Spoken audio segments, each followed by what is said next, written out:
Jacket ഒരു തല്ലിലിട്ടു. നല്ല ചൂട്, കരിഞ്ഞ മൂക്ക് ഒന്ന് ഉണങ്ങി വരുമായിരുന്നു. അതിനു മുമ്പ് അടുത്ത ട്രക്ക്. ഇത് ഞാൻ പ്രതീക്ഷിച്ചില്ല. അയ്യോ, पावजी इधरला मत की लड़की नो शादी होता वहाँ से यहाँ. अच्छा यहाँ से तो नहीं गया ना. നമ്മൾ ചതിക്കപ്പെട്ടു ഗൈസ്. കുമ്പിടി ഭീം പുല്ലിലേക്ക് നടക്കുന്ന വഴി നമുക്ക് സരസ്വതി നദിയുടെ ആദ്യത്തെ വ്യൂ കിട്ടിട്ടോ. അതേ മലയാളത്തിൽ എഴുതിയിട്ടുണ്ട്, ഇന്ത്യയിലെ അവസാനത്തെ ചായക്കടയിലേക്ക് സ്വാഗതം. അവിടെ നല്ല അടി നടക്കുന്നുണ്ട് കേട്ടോ.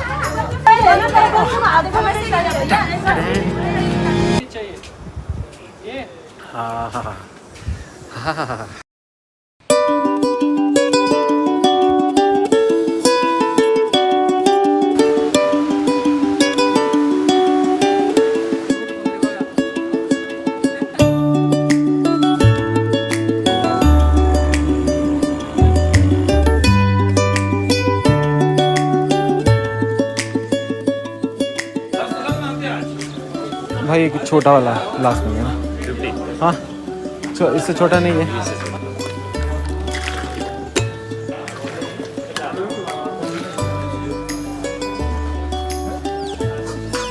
ब्रेड पकौड़ा कितना? एक 50 का 2 पीस.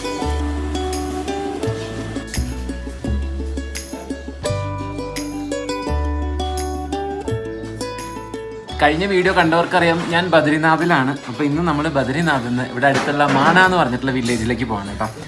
ഈ മാണ വില്ലേജ് ത്രൂ ആണ് പാണ്ഡവർ സ്വർഗത്തിലേക്ക് പോയത്. പിന്നെ അവിടെ വ്യാസനും ഗണപതിയും കൂടി ചേർന്നിരുന്നാണ് മഹാഭാരതം എഴുതിയത്. അങ്ങനെ കുറേ പ്രത്യേകതകൾ പുരാണത്തിൽ പറയുന്ന ഒരു വില്ലേജാണ് കേട്ടോ ഈ മാണ എന്ന് പറഞ്ഞത്.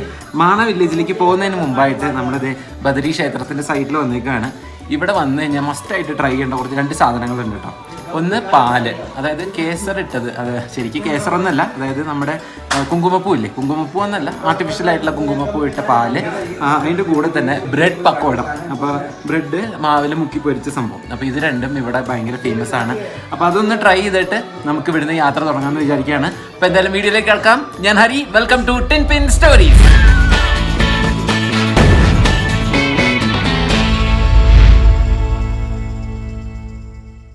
പാലും ബ്രെഡ് പക്കോടയും രണ്ടും എനിക്ക് കണ്ണെടുത്താൽ കണ്ടുകൂടാത്ത സാധനമാണ്. ഞാൻ ലാക്ടോസ് ഇൻടോളറൻ്റ് ആണ്. ഒരു അര ഗ്ലാസ് തരാൻ പറഞ്ഞു. ചേട്ടൻ പറഞ്ഞു ഇല്ല, 50 രൂപയ്ക്ക്. ഇതൊരു ഗ്ലാസ്സിന് 50 രൂപ കേട്ടോ. അതിൻ്റെ അകത്താണെങ്കിൽ പാട ഇട്ടിട്ടുണ്ട്. അതും എനിക്ക് ഇഷ്ടമല്ല. കുടിച്ചു നോക്കട്ടെ. കേസറിൻ്റെ ടേസ്റ്റ് ഒക്കെ ഉണ്ട് കേട്ടോ. ബദാം മിൽക്കിൻ്റെ ടേസ്റ്റ് ഉണ്ട്. അത്ര പ്രശ്നമില്ല. അതായത് നമ്മൾ സാധാരണ പാല് കുടിക്കുന്ന ആ ഒരു ഫീലല്ല. കുഴപ്പമില്ല. ഈ ബ്രെഡ് പക്കോട കഴിച്ചു നോക്കട്ടെ. ഇതിനോട് എനിക്ക് വലിയ താല്പര്യമുള്ള സാധനമാണ്. ഭയങ്കര എണ്ണക്കുത്ത്. പിന്നെ അത് കൂടാണ്ട് ചാറ്റ് മസാല ഇട്ടിട്ടുണ്ട് കേട്ടോ അതിൻ്റെ മുകളിൽ കൂടെ. അപ്പോൾ അതിൻ്റെ ഒരു ടേസ്റ്റ് ഉണ്ട്. കുഴപ്പമില്ല, വല്ലപ്പോഴൊക്കെ ഒന്ന് ട്രൈ ചെയ്യാം എന്നുള്ളത്. പക്ഷേ ചില ആൾക്കാർ, ഇപ്പോൾ എൻ്റെ വൈഫിനൊക്കെ ഈ സാധനം ഭയങ്കര ഇഷ്ടമാണ്. അപ്പോൾ അങ്ങനെയുള്ളവർക്ക് കുഴപ്പമില്ല. ഞാൻ പതുക്കെ ഇതൊക്കെ കഴിച്ചിട്ട് നമുക്ക് ഇനി റൂമിൽ പോകണം. റൂമിൽ സാധനങ്ങളൊക്കെ എടുത്ത് ചെക്കൗട്ട് ചെയ്തിട്ട് പുറത്തെടുത്ത് വെച്ചിട്ടുണ്ട്. അപ്പോൾ നമുക്ക് ബൈക്ക് മാത്രം എടുത്തിട്ട് ഇവിടെ 4 കിലോമീറ്റർ ഉണ്ട് കേട്ടോ മാണയിലേക്ക് പോകാം. അപ്പോൾ ഇതൊന്ന് ഫിനിഷ് ചെയ്യട്ടെ, നേരെ മാണയിലേക്ക് വിടാം. ഫുഡ് ഭയങ്കര ഹെവി ആയിരുന്നു കേട്ടോ. ഭയങ്കര ഹെവി ആയിരുന്നു. ഞാൻ അര ഗ്ലാസ് പാല കുടിച്ചുള്ളൂ, കൂടുതൽ പ്രശ്നങ്ങൾ ഉണ്ടാവാതിരിക്കാൻ വേണ്ടിയിട്ട്. പക്ഷെ ആ ബ്രെഡ് പക്കോട ഭയങ്കര വൃത്തിയായിട്ട സാധനമായിരുന്നു. ഇപ്പം എന്തായാലും അതൊക്കെ കഴിച്ച് തിരിച്ച് റൂമിൽ വന്നു. ബൈക്ക് എടുത്തു. നമ്മുടെ ബാഗ് സാധനങ്ങളൊക്കെ ഇവിടെ വെച്ചേക്കാം കേട്ടോ. ഒന്നുമില്ല, ജസ്റ്റ് റെയിൻ കോട്ടും കാര്യങ്ങളൊക്കെ എടുത്തിട്ടുള്ളൂ. ഇന്നത്തെ വെതർ കണ്ടോ, നല്ല വെയിലാണ്. ഇന്നിവിടെ റെഡ് അലേർട്ടാ. ഇവിടെ ഗവൺമെൻറ് ഇന്ന് റെഡ് അലേർട്ട് പറയുന്നു, അന്ന് നല്ല വെയിലായിരിക്കും. പക്ഷേ റെഡ് അലേർട്ട് ഞാൻ അങ്ങനെ തള്ളിക്കളയുന്നില്ല. കാരണം ഞാൻ ഇവിടെ നിന്ന് ഇറങ്ങുകയാണ്. അടുത്ത 3 ദിവസത്തേക്ക് ഇവിടെ റെഡ് അലേർട്ടാണ്. പോരാത്തതിന് ഈർപ്പം കൂടുതൽ നിന്നിട്ട് ലാൻഡ് സ്ലൈഡിനുള്ള ചാൻസും അവർ പറയുന്നുണ്ട്. എന്തിനാ വെറുതെ റിസ്ക് എടുക്കണേ? ഓൾറെഡി കുറേ ദിവസം നമ്മുടെ ലാൻഡ് സ്ലൈഡ് കാരണം പോയി. അപ്പോൾ ഇന്നെന്തായാലും ഉച്ചയ്ക്ക് ഞാൻ മാണ പോയി തിരിച്ചു വന്നിട്ട് മാക്സിമം ഓടിക്കാമെന്ന് വിചാരിക്കുകയാണ്. നമ്മുടെ അടുത്ത ഡെസ്റ്റിനേഷൻ ഡെറാഡൂൺ ആണ് കേട്ടോ.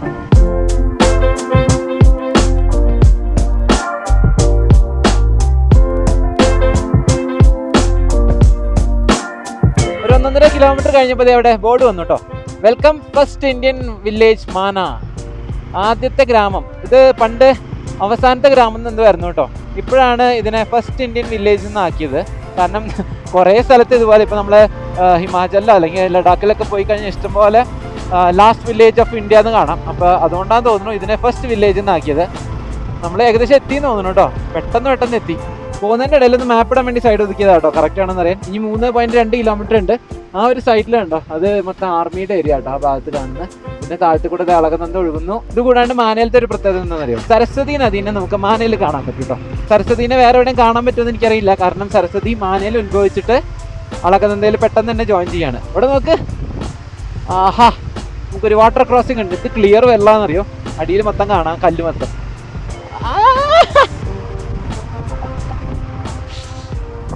भाई माना यही है, ठीक है. और पैदल जाना पड़ेगा बहुत, कितना दूर? 1.5 കിലോമീറ്റർ. ठीक. അപ്പോൾ മാപ്പിൽ 2.8 കിലോമീറ്റേഴ്സ് ആട്ടോ കാണിക്കുന്നത് മാനയിലേക്ക്. പക്ഷേ ഇവിടെ വരെ വണ്ടി കൊണ്ടുപോകാൻ പറ്റുള്ളൂ. ഇവിടുന്ന് 2.5 കിലോമീറ്റർ നടക്കാനുണ്ട് കേട്ടോ.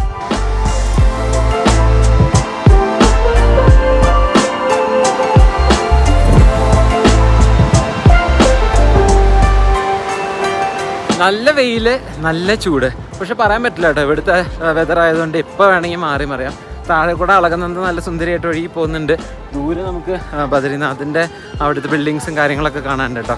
അപ്പോൾ ഇവിടെ ഒരു കവാടമുണ്ട് കേട്ടോ, ശ്രീ സരസ്വതി എന്തോ എഴുതി വെച്ചിട്ടുണ്ട്, എന്തോ ഞാൻ വിജ്ഞാൻ ധാം. സരസ്വതി എന്തായാലും ഇവിടെ നിന്നാണ് ഉത്ഭവിക്കുന്നത്, ഞാൻ നേരത്തെ പറഞ്ഞില്ലേ. അപ്പോൾ സരസ്വതീനെ നമുക്ക് കാണണം. പിന്നെ ഇവിടെ അടുത്തുണ്ടല്ലോ വസുധാര എന്ന് പറഞ്ഞിട്ടൊരു വാട്ടർഫോൾ ഉണ്ട്. പക്ഷെ അത് കുറച്ചധികം നടക്കാണ്ടെന്ന് തോന്നുന്നുണ്ട് കേട്ടോ. അപ്പോൾ പറ്റുകയാണെങ്കിൽ ഞാനത് ചെയ്യും. അത് നമ്മുടെ വെതർ പോലെ ഇരിക്കും. മഴ കൂടുതലൊക്കെ ആയിട്ട് വരികയാണെങ്കിൽ ഞാൻ പെട്ടെന്ന് ഇറങ്ങാൻ നോക്കും. പിന്നെ ഉള്ളത് ഭീം പുല്ല് എന്ന് പറഞ്ഞിട്ടുള്ള ഒരു പാലം, അതായത് ഭീമൻ പണ്ട് ഉണ്ടാക്കിയതാണെന്നാണ് പുരാണത്തിൽ പറയുന്നത്. അപ്പം അതൊക്കെ കാണാൻ വേണ്ടി നമ്മളിതേ ഇതിൻ്റെ ഇടയിൽ കൂടെ അങ്ങനെ നടക്കാം കേട്ടോ. മാന വില്ലേജിൻ്റെ ഇടയിൽ കൂടെ. ഇവിടെ ബദ്രീനാഥിലൊക്കെ കാണുന്ന പോലെ നിറച്ച് വൂളൻ ക്ലോത്ത്സ് ഒക്കെ വിൽക്കാൻ വെച്ചിട്ടുണ്ട്. ഈ ഭാഗത്ത് ജീവിക്കുന്ന ആൾക്കാരുണ്ടല്ലോ, ഭോട്ടിയാസാണ്. ഭോട്ടിയ കമ്മ്യൂണിറ്റിയിൽ പെട്ട ആൾക്കാരാണ്. ഞങ്ങളെവിടെ ഇതിനു മുമ്പ് ഭോട്ടിയ കേട്ടേക്കണം. നമ്മൾ ബഗോരി പോയപ്പോൾ അവിടുത്തെ ആൾക്കാർ ഭോട്ടിയാസായിരുന്നു. അപ്പോൾ ഇവിടെയും ആൾക്കാർ നിറ്റ് ചെയ്ത് ജീവിക്കുന്നുണ്ടെന്നാണ് വായിച്ചു കേട്ടോ. സുപ്രഭാതം, ഇത് ഇവിടെ സുപ്രഭാതം വെച്ചേക്കണു സ്പീക്കറിൽ.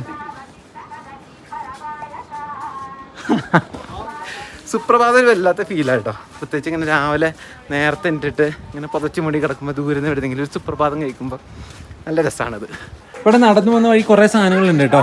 ഇതെന്താ, ഹിമാലയൻ ചട്നി, ഷറാബ്, ബീഡി, സിഗരറ്റ്, ബാങ്, ആഫിമ, ഗുഡ്ക ആദി. സിഗരറ്റും ബീഡിയൊക്കെ വലിക്കുന്നവർക്ക് ഇത് രാവിലെ പാലിലോ വെള്ളത്തിലോ ഒക്കെ കലക്കി കഴിച്ചു കഴിഞ്ഞാൽ നല്ല അത്ര എന്താ സംഭവം. ഇവിടെ നല്ല അടി നടക്കുന്നുണ്ട് കേട്ടോ, ആദ്യ അടിയാണ്.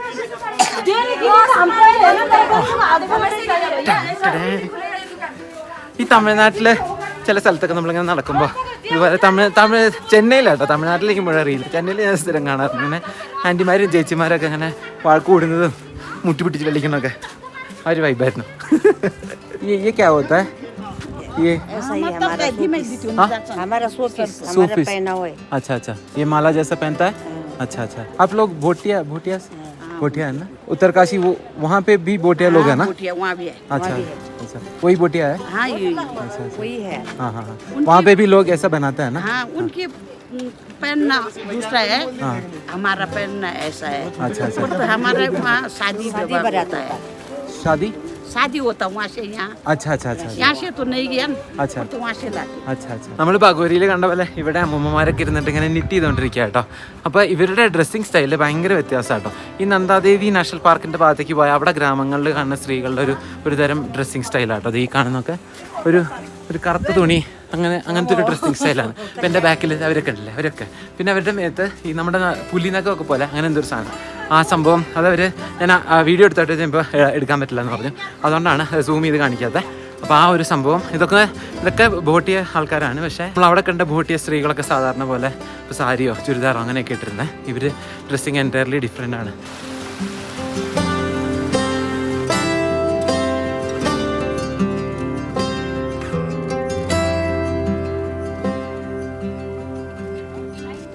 അങ്ങനെ നമ്മൾ നടന്ന് വ്യാസ് ഗുഫയുടെ മുമ്പിൽ എത്തി കേട്ടോ. വ്യാസ് ഗുഫയുടെ മുമ്പിൽ വേറൊരു സംഭവം കൂടി ഇൻട്രസ്റ്റിംഗ് ആയിട്ടുണ്ട്. ഇന്ത്യയിലത്തെ അവസാനത്തെ ചായക്കട എന്നാണ് ഇവിടെ എഴുതി വെച്ചേക്കണത്. അതേ മലയാളത്തിൽ എഴുതിയിട്ടുണ്ട്, ഇന്ത്യയിലെ അവസാനത്തെ ചായക്കടയിലേക്ക് സ്വാഗതം, welcome to India's last tea shop. പക്ഷേ ചായക്കടയുടെ മുകളിൽ എഴുതി വെച്ചേക്കുന്നത് ഭാരത് കി പ്രഥം ചായ ദുക്കാൻ, അതായത് ഭാരതത്തിലെ ആദ്യത്തെ ചായക്കട. അപ്പോൾ ഞാൻ നേരത്തെ പറഞ്ഞില്ലേ, പണ്ട് ഇത് അവസാനത്തെ വില്ലേജ് എന്നുള്ളൊരു സ്കീമായിരുന്നു. ഇപ്പം അത് ആദ്യത്തെ വില്ലേജ് എന്നാണ് കേട്ടോ. അതെ, ഭാരത് കി പ്രഥം ചായ ദുക്കാനിൽ നമുക്ക് തിരിച്ച് എൻ്റെ അകത്തേക്ക് കയറാം ആദ്യം, എന്നിട്ട് തിരിച്ചിറങ്ങുമ്പോൾ ചായ കുടിക്കാം കേട്ടോ.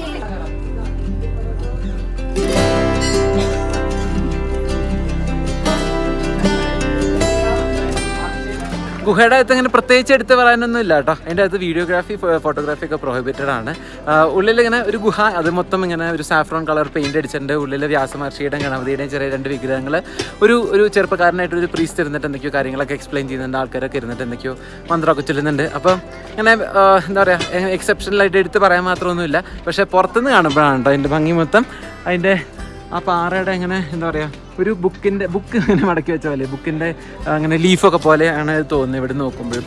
അപ്പോൾ ഈ ഗുഹയ്ക്ക് 5332 കൊല്ലം പഴക്കമുണ്ടെന്ന് അവിടെ പുറത്ത് എഴുതി വെച്ചിട്ടുണ്ട് കേട്ടോ. 5330 എഴുതിയേക്കണം 2022 പ്രകാരം. ഇപ്പോൾ 2024 ആയതുകൊണ്ട് 2 വർഷം കൂടി കൂട്ടിയതാണ്. അപ്പോൾ പുറത്തത്തെ ആൾക്കാരൊക്കെ നടന്ന് കയറി വന്നതിൻ്റെ ക്ഷീണത്തിൽ അവിടെ ഇരിക്കുന്നുണ്ട്. നമുക്ക് ചായക്കടയിൽ നിന്നൊരു ചായ കുടിക്കും, അല്ലെങ്കിൽ നമുക്ക് ബുറാൻസ് കുടിച്ചാലോ. പൈസ ബുറാൻസ് മില്ലേക്കാ ഈ ഗ്ലാസ് ജ്യൂസ്. ഇവിടുത്തെ ബുറാൻസ് ഒരു തരം പൂവാട്ടോ, അത് അറിയാത്തവർക്ക് വേണ്ടി പറയുകയാണ്. ആ പൂവിൻ്റെ സ്ക്വാഷ് പോലൊരു സംഭവമാണ്. അത് അവരിങ്ങനെ ക്യാനിലാക്കി വെച്ചിട്ടുണ്ട്. 20 രൂപയ്ക്ക് നമ്മൾ ഇന്ത്യയിലെ ആദ്യത്തെ ചായക്കടയിൽ നിന്ന് ബുറാൻസ് ജ്യൂസ് കുടിക്കുന്നത്.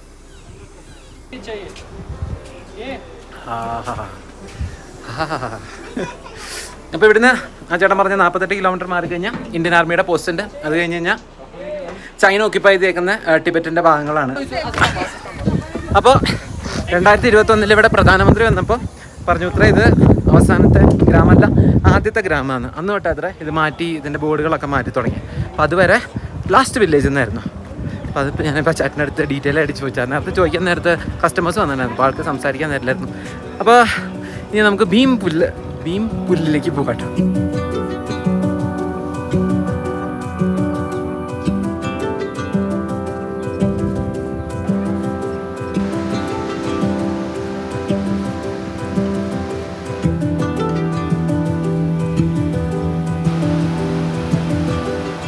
ഭീം പുല്ലിലേക്ക് നടക്കുന്ന വഴി നമുക്ക് സരസ്വതി നദിയുടെ ആദ്യത്തെ വ്യൂ കിട്ടി കേട്ടോ. ഈ കാണുന്നതാണ് സരസ്വതി നദി. ഇത് അവിടെ പോയിട്ട് അളകനന്ദയായിട്ട് ജോയിൻ ചെയ്യാം കേട്ടോ. ആ ഭാഗത്തായിട്ട് ഈ ഒരു കുന്നില്ലേ, ഈ ഒരു കുന്നിൻ്റെ അപ്പുറത്തെ സൈഡിൽ കൂടെ അളകനന്ദ ഒഴുകുന്നുണ്ട്. അപ്പോൾ സരസ്വതി ഇവിടുന്ന് ഇതിങ്ങനെ ഒഴുകി വന്ന് അവിടെ പോയി ജോയിൻ ചെയ്യാണ്. അപ്പോൾ നമ്മൾ ഏകദേശം ഭീം പുല്ലിൻ്റെ ഭാഗത്തെത്തിയെന്ന് തോന്നണം കേട്ടോ. കുറേ പേര് പറഞ്ഞിട്ടുണ്ട് സരസ്വതി മാണേന്ന് ഉത്ഭവിച്ചിട്ട് നേരെ പാതാളത്തിലേക്ക് പോകാന്നൊക്കെ. കുത്തിയൊലിച്ച് വരണുണ്ടോ, അത് അവിടുന്ന് ഒരു ചെറിയൊരു കുഴി പോലത്തെ ഒരു ഭാഗത്തേക്ക് വീഴുന്നുണ്ട്. അപ്പോൾ അതാണ് ആൾക്കാർ പറയണേ അതങ്ങനെ പാതാളത്തിലേക്ക് പോകാമെന്ന്. പക്ഷെ അത് പാതാളത്തിലേക്ക് പോകുന്നൊന്നല്ല. എൻ്റെ അമ്മോ, എന്താണിത്?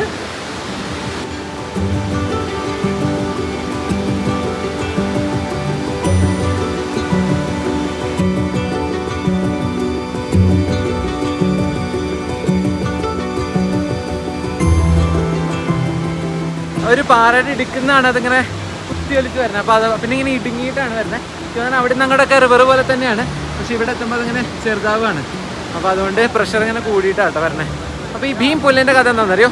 പാണ്ഡവർ മഹാഭാരത യുദ്ധമൊക്കെ കഴിഞ്ഞിട്ട് സ്വർഗത്തിലേക്കുള്ള യാത്രയിൽ അവർ ഈ സരസ്വതി നദി ക്രോസ് ചെയ്യാൻ പറ്റാണ്ട് ഭീമൻ ഒരു കല്ലുകൊണ്ട് ഒരു പാലുണ്ടാക്കി, സരസ്വതിക്ക് കുറുകെ ഒരു പാലുണ്ടാക്കി. അങ്ങനെ അവർ ഈ വഴി പോയി സ്വർഗത്തിലേക്ക് പോയി എന്നാണ് പറയുന്നത് കേട്ടോ.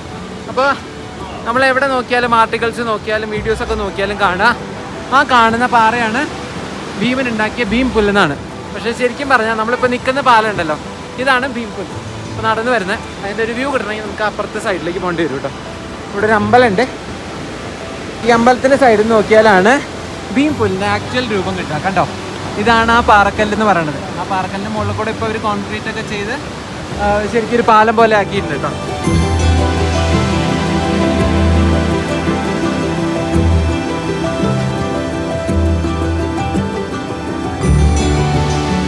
ഭയങ്കര രസമാട്ടോ ആ നദിയും ഈ ബ്രിഡ്ജൊക്കെ കൂടി കാണാൻ. പല സ്ഥലത്തും നമുക്കിങ്ങനെ ഇത് കാണാം, റെയിൻബോ കാണാം. ഇങ്ങനെ അതിൻ്റെ മിസ്റ്റിൽ, വാട്ടർഫാളിൻ്റെ മിസ്റ്റിൽ. അയ്യോ, നമ്മൾ ചതിക്കപ്പെട്ടു ഗൈസ്. കുമ്പിടി ഇവിടെ എല്ലാം ഭാരത് കി പ്രഥം ദുക്കാനാണ് കേട്ടോ. ഓ, എനിക്ക് തന്നെ ഇതാന്ന് തോന്നുന്നു ആദ്യത്തെ ചായക്കട. എല്ലാ കടയുടെ ഫ്രണ്ടിലും പ്രഥം ചായ ദുക്കാൻ എഴുതി വെച്ചിട്ടുണ്ട് കേട്ടോ. നമ്മുടെ ഒരു ബുറാൻസ് ജ്യൂസ് വെറുതെ പോയി. ഇതാണ് ഹിന്ദുസ്ഥാൻ കി പ്രഥം ദുക്കാൻ. ആ പ്രഥം എന്നുള്ള വാക്ക് കട്ട് ചെയ്തിട്ട് പുതിയതാക്കിയേക്കാണ് കേട്ടോ. അവസാനത്തേന്നായിരുന്നു അത് മാറ്റി ആദ്യത്തെ ആക്കിയേക്കാണ്. ഭീംപുല്ല് നടന്നിങ്ങനെ വന്ന വഴി കയറി കഴിഞ്ഞ് കഴിഞ്ഞാൽ വസുധാര ഫോൾസ് ആണ് കേട്ടോ. 5 കിലോമീറ്റർ എന്നാണ് ഇവിടെ എഴുതി വെച്ചേക്കണേ. ഞാൻ നെറ്റിൽ വായിച്ചത് 2 കിലോമീറ്റർ എന്ന്. അപ്പോൾ ഞാൻ അതാണ് പോകാമെന്ന് വിചാരിച്ചത്. 5 കിലോമീറ്റർ അങ്ങോട്ട് 5 കിലോമീറ്റർ ഇങ്ങോട്ട്, രണ്ടും കൂടി 10 കിലോമീറ്റർ ആവും കേട്ടോ. 5-6 ദിവസമായിട്ട് നടത്തം തന്നെയാണ്. അപ്പോൾ ഈ ഭീംപുല്ല് കഴിഞ്ഞ് വസുധാര ഫോൾസ് വഴി നടന്നിട്ടാണ് ഈ പാണ്ഡവർ സ്വർഗാരോഹിണി യാത്ര, അതായത് സ്വർഗത്തിലേക്കുള്ള യാത്ര ചെയ്യണത്. കൂടാതെ പാണ്ഡവരിൽ സഹദേവൻ ജീവൻ വെടിയുന്നത് ഈ വസുധാര ഫോൾസിൻ്റെ അവിടെ വെച്ചിട്ടാണ് കേട്ടോ. പക്ഷേ ഇതിനേക്കാൾ ഇൻട്രസ്റ്റിംഗ് ഫാക്ടർ എന്താണെന്ന് വെച്ച് കഴിഞ്ഞാൽ വസുധാര ഫോൾസിലെ വെള്ളത്തിന് മധുരം എന്നാണ് പറയണത്. അപ്പോൾ ആ മധുരം ആണോ എന്നറിയാൻ വേണ്ടിയിട്ടാണ് ഞാൻ അങ്ങോട്ട് പോകുന്നത് കേട്ടോ. ജാക്കറ്റ് ഒരു തല്ലിലിട്ടു, നല്ല ചൂട്, കരിഞ്ഞ മൂക്ക് ഒന്ന് ഉണങ്ങി വരുമായിരുന്നു. അതിനു മുമ്പ് അടുത്ത ട്രക്ക്. ഇത് ഞാൻ പ്രതീക്ഷിച്ചില്ല. ഇന്ന് മഴ ദിവസമാണ് പറഞ്ഞിരുന്നത്.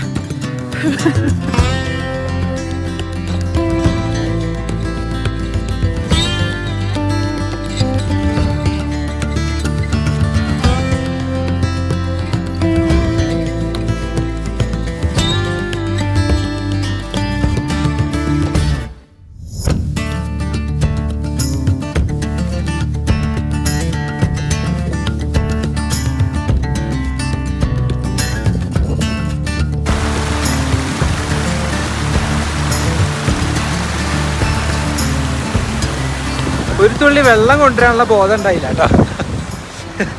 അപ്പോൾ ഇത് മരുന്ന് വഴിക്ക് കടകളൊന്നുമില്ല. പിന്നെ ചെറിയൊരു കട കണ്ടിരുന്നു, പോഹ ആലു പൊറോട്ടയൊക്കെ വിൽക്കുന്നത്. പക്ഷെ അതിൻ്റെ ഫ്രണ്ടിലൊരു കുതിര ചത്ത് കിടക്കുന്നുണ്ടായിരുന്നു. അതിങ്ങനെ അളിഞ്ഞു തുടങ്ങുന്നൊരു ഫോമലായിരുന്നു. പിന്നെ അവിടെ നിന്ന് കഴിക്കാൻ തോന്നിയില്ല, അല്ലെങ്കിൽ അവിടെ നിന്ന് വെള്ളം കുടിക്കാൻ തോന്നിയില്ല. അങ്ങനെ നടന്നു വന്നപ്പോഴാണ് ഇവിടെ ഒരു റിവർ പോണുണ്ട്. കുറച്ച് നേരം റീലെടുത്തുകൊണ്ടിരിക്കുകയാണ്. അപ്പോൾ ഞാൻ അങ്ങോട്ട് കുറച്ചങ്ങോട്ട് മുകളിലേക്ക് കയറിയിട്ട് അവിടെ നിന്ന് വെള്ളം കുടിച്ചു നടക്കുകയാണ്. 1 മണിക്കൂറായി, കറക്റ്റ് 1 മണിക്കൂറായി നടക്കാൻ തുടങ്ങിയിട്ട്.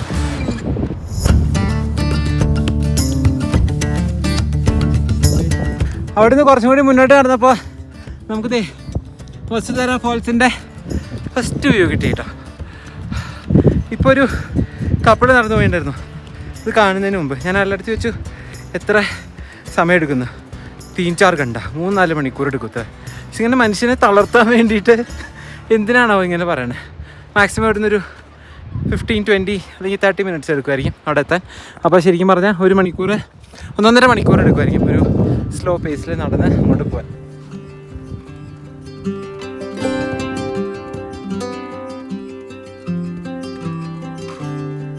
ഈ ഭാഗത്തൊക്കെ ഉണ്ടല്ലോ പശുക്കളെ മേഞ്ഞ് നടക്കാം കേട്ടോ. അവിടെ ദൂരെ പശുക്കളൊക്കെ എവിടെ നിന്നാണ് വരുന്നത് പോലും എനിക്കറിയില്ല. പിന്നെ ദൂരെയുള്ള മലകളിൽ നമുക്ക് ഇപ്പോഴും ഐസും കാര്യങ്ങളൊക്കെ കാണാം. പിന്നെ ആ ഒരു സൈഡിലേക്ക് നോക്കിക്കഴിഞ്ഞാൽ അളകുന്നത് എവിടുന്നോ ഒഴുകി വരുന്നുണ്ട് കേട്ടോ.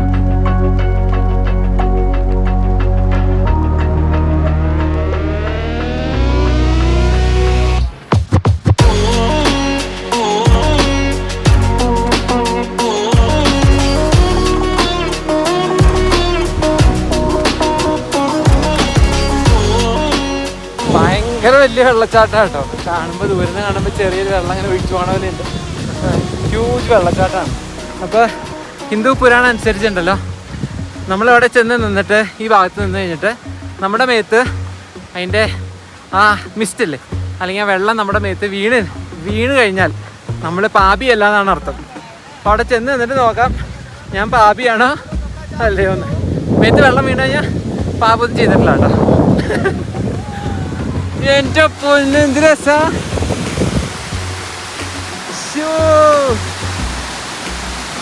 അയ്യോ പാവം ചെയ്തിട്ടില്ല മൊത്തയ്ക്ക് വെള്ളം അടിക്കണോ.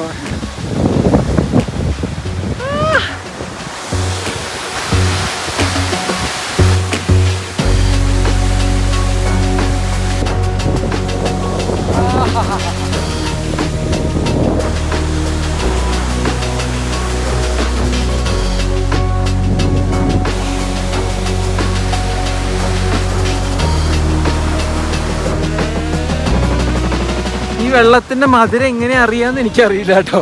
കാരണം അവിടെ പോയിന്ന് കുടിക്കാൻ പറ്റില്ല. പിന്നെ നനഞ്ഞു കുടിച്ചു. തെറ്റൊന്നും ചെയ്യാത്തതുകൊണ്ടായിരിക്കും. പാപങ്ങൾ ചെയ്യാത്തവൻ നനയുന്നാണ്. വേറൊരു ആംഗിളിൽ നിന്ന് മുകളിൽ നിന്ന് ഉള്ള വ്യൂ കിട്ടാൻ വേണ്ടിയിട്ട് മുകളിലേക്ക് കയറാം കേട്ടോ.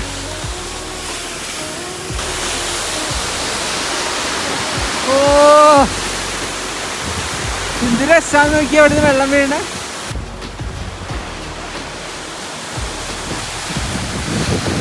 അങ്ങനെ നമ്മൾ വസുധാരയൊക്കെ കണ്ടില്ലേ. ഇനി നമ്മൾ നേരെ തിരിച്ച് 5 കിലോമീറ്റർ തിരിച്ച് നടക്കുന്നു. മാക്സിമം ഒരു 10-15 മിനിറ്റ് ആയിട്ട് അവിടെ നിന്നുണ്ടാവുള്ളൂ. കൂടുതലായിട്ട് അവിടെ ചെയ്യാനില്ല. വാട്ടർഫാൾ കാണുക, ഫോട്ടോ എടുക്കുക, തിരിച്ചു പോവുക, അത്രേ ഉള്ളൂ. അപ്പോൾ നമുക്ക് ഇനി തിരിച്ച് ഇറങ്ങാണ്. തിരിച്ച് ഓടി ഇറങ്ങുക, ബൈക്ക് എടുക്കുക, നേരെ പീപ്പിൾ കോട്ടി.